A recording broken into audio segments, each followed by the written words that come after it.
এবারে জুম্মার নামাজ শেষে সমন্বয়কেরা কঠিন গণধোলাই দিল মির্জা ফখরুল ইসলাম আলমগীরকে।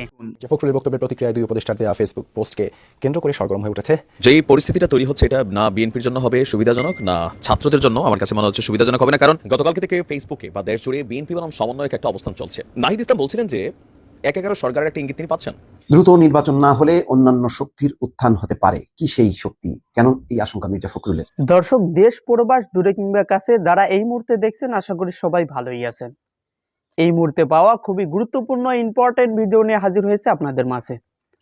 বলতে পারেন এই বছরের সবথেকে গুরুত্বপূর্ণ ভিডিও এইটা। দর্শক, একটি ভিডিওর মাধ্যমে জানা গিয়েছে মির্জা ফখরুল ইসলাম আলমগীরকে জুম্মার নামাজ শেষে সমন্বয়কেরা কঠিন গণধোলাই দিয়েছে। মির্জা ফখরুল ইসলাম আলমগীরের পরে ক্ষেপে গিয়েছে সমন্বয়কেরা। সম্মানিত দর্শক শ্রোতা মণ্ডলী, এই বিষয়ে আপনাদের মূল্যবান মতামতটি জানিয়ে যাবেন আর অবশ্যই চ্যানেলটিকে সাবস্ক্রাইব করে রাখবেন। সেটা না বিএনপির জন্য হবে সুবিধাজনক, না ছাত্রদের জন্য আমার কাছে মনে হচ্ছে সুবিধাজনক হবে না। কারণ একে অন্যের পোল খোলা শুরু করে দিয়েছে। আজকে মির্জা ফখরুল ইসলাম সাহেবের একটা বক্তব্য, তো সেই বক্তব্যটারও একটা প্রেক্ষাপট আছে, এটা আমি পরের ভিডিওতে আপনাদেরকে বিস্তারিত বলবো। তো ওনার সেই বক্তব্যকে কেন্দ্র করে সোশ্যাল মিডিয়াতে আমাদের উপদেষ্টারা প্রত্যেকেই যার যার অবস্থান থেকে কাউন্টার করা শুরু করেছেন। বিশেষ করে উপদেষ্টা নাহিদ যে তথ্য আজকে দিয়েছেন, সেই তথ্য বিএনপির জন্য এই মুহূর্তে কতটুকু আসলে সুবিধাজনক হচ্ছে। কিছু গোপন তথ্যই আমরা যদি দেখি বা মনে করি আর কি, যেগুলো ফাঁস হয়ে যাচ্ছে। তো মির্জা ফখরুল ইসলামের বক্তব্যের সমালোচনাকে কেন্দ্র করে নাহিদ বলছিলেন যে আপনারা বলছেন যে এই সরকার নিরপেক্ষ না, নিরপেক্ষতা পালন করছে না। তো ৫ই আগস্টের পর বিএনপির অবস্থানটা কি নিরপেক্ষ ছিল? না, বিএনপির অবস্থান নিরপেক্ষ ছিল না। কারণ সরকার গঠনের আগেই বিএনপি তাদের প্রভাব প্রতিপত্তি রাষ্ট্রের বিভিন্ন কাঠামোতে ব্যবহার করেছিল। আর তার মাঝখানে কি বলা যে আপনার নাহিদ বলছেন যে ৬ই আগস্ট আপনার আমাদের দেখি এখানে ৫ই আগস্ট থেকে তার বক্তব্য হচ্ছে যে ৫ই আগস্ট থেকে যখন ছাত্র জনতা রাজপথে লড়াই করছিল, পুলিশের গুলিকে তারা কি বলা যে বুক পেতে নিচ্ছিল, তখন আপনার একটা সেনা শাসন বা জরুরি অবস্থার একটা সূত্রপাত করার চেষ্টা করেছিল। তো তখন ছাত্ররা বলছিল যে তারা কোনো সেনা সমর্থিত সরকারকে মেনে নিবে না। শেষ পর্যন্ত নানান আলোচনা এবং বার্গেনিংয়ের মাধ্যমে ডক্টর ইউনূসকে তারা অন্তর্বর্তী সরকারের প্রধান করার সিদ্ধান্ত নেয়। এটা আসলে রাজনৈতিক কোনো সিদ্ধান্ত ছিল না, ছাত্রদের চাহিদা ছিল। তো সেই জায়গা থেকে বলা হচ্ছে যে আপনার এই জাতীয় সরকার না হলেও সরকারের অবদান সব পক্ষেরই অংশীদারিত্ব ছিল। তো সরকার গঠনের আগেই ৬ই আগস্ট অ্যাটর্নি জেনারেল, রাষ্ট্রের খুবই গুরুত্বপূর্ণ একটা পদ বিচার বিভাগীয় অংশে, এবং পুলিশের যে আইজি নিয়োগপ্রাপ্ত হয়েছিল তারা ছিল মূলত বিএনপির লোক। বিএনপির লোকদেরকে সেখানে সেট আপ করা হয়েছিল।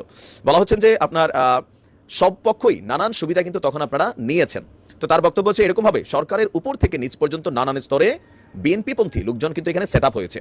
তো নির্বাচনের নিরপেক্ষতার কথা বললে এই বাস্তবতায়ও মাথা রাখতে হবে যে নির্বাচনকে আসলে নিরপেক্ষ হবে, কারণ নির্বাচনটাকে তো পরিচালনা করে সরকার।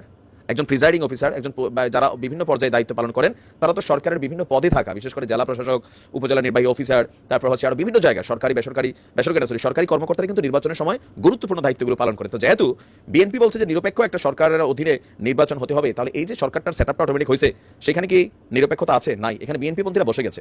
আবার আমরা দেখছি, এটা নাহিদ ইসলামের বক্তব্য না, জনমনে প্রশ্ন আছে বিভিন্ন জায়গায়, জামাত ইসলামও প্রশাসনিক সেক্টরগুলোতে তাদের নিজেদের অবস্থানকে তারা সুসংগঠিত করে ফেলেছে। এখন এই যে তথ্যগুলো যখন সামনে আসছে, তো জনগণের কাছে আসলে কি মেসেজ যাচ্ছে যে নির্বাচনের মাধ্যমে সরকার গঠন হবে, জনগণ যাকে ভোট দেয়, তো সেই নির্বাচনটাকে নিরপেক্ষ করতে হলে একটা নিরপেক্ষ সরকার লাগবে। তো এই সরকার যদি নিরপেক্ষ না হয় নাহিদের ভাষায়, তাহলে যে সরকারটা আপনারা করতে চাচ্ছেন সেটাকে নিরপেক্ষ হবে? কারণ সেখানে আপনারা আপনাদের সেটআপ ক্রিয়েট করছেন।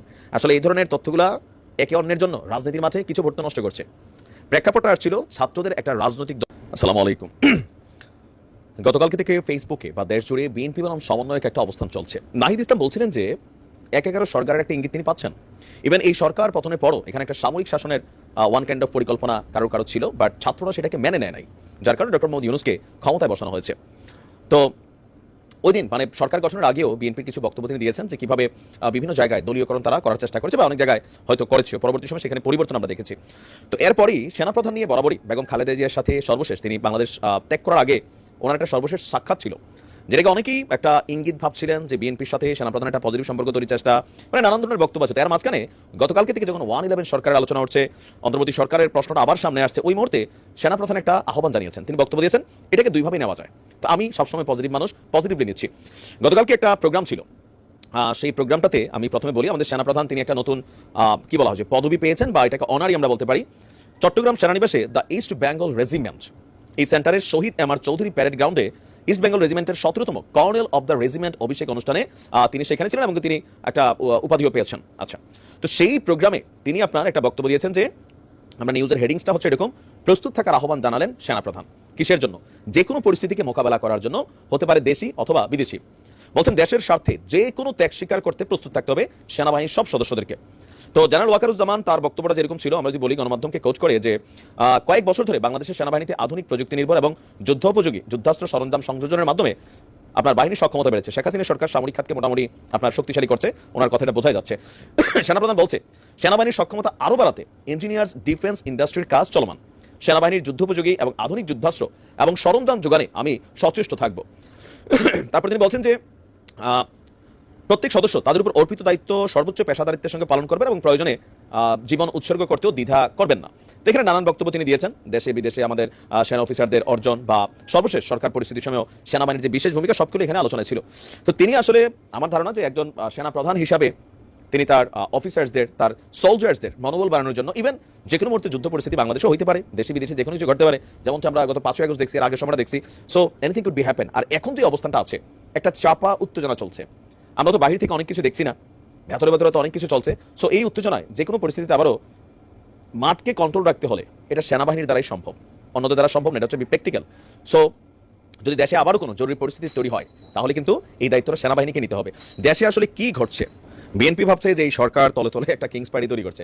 তো বিএনপির ভাবনাকে অনেকে জায়েজ মনে করছেন এই কারণেই যে বৈষম্য বিরোধী আন্দোলন এবং জাতীয় নাগরিক কমিটি মিলা ফেব্রুয়ারিতে রাজনৈতিক দল আনবে। তো এই দুইটা দল কারা? এই দুইটা দলই হচ্ছে আমাদের এই ডক্টর মোহাম্মদ ইউনূস সরকারের নিয়োগদাতা, বা ডক্টর মোহাম্মদ ইউনূস তরুণদের উপর নির্ভর করেন। তিনি আন্তর্জাতিক ফোরামে বলছেন যে আমি তরুণদের বলছি যে তোমরা পুরোনোদের ফলো করো না, আমরা অনেক কিছু করতে পারিনি, তোমরা নতুনের মতো আগাও। আবার মেজর ডালিম বলতেছে তোমরা আগায় যাও, আমি আছি, বিপ্লবকে আরো করতে হবে।